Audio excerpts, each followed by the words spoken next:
দেখেছো, ওই স্বপ্ন সত্যি না হওয়া পর্যন্ত তুমি থামবে না। কারণ শুধু স্বপ্ন দেখে গেলেই টপার হওয়া যায় না বন্ধু।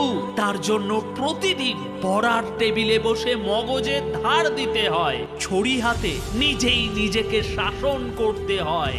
বন্ধুরা বাইরে মজা করছে সেটা জানা সত্ত্বেও দরজা বন্ধ অন্ধকার ঘরে তুমি তোমার পড়াশোনাতে মনোযোগ দেবে, তবেই সমস্ত ফর্মুলা, ইকুয়েশন, অ্যান্সার মস্তিষ্কে ছেপে যেতে শুরু করবে।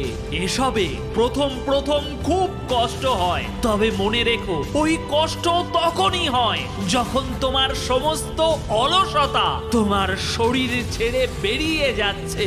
হ্যাঁ, আজকের এই পরিশ্রম তোমার কাছে হয়তো শাস্তি মনে হতে পারে, কিন্তু এর গুরুত্ব তুমি সেদিন বুঝবে যেদিন হাজারো ছাত্র ছাত্রী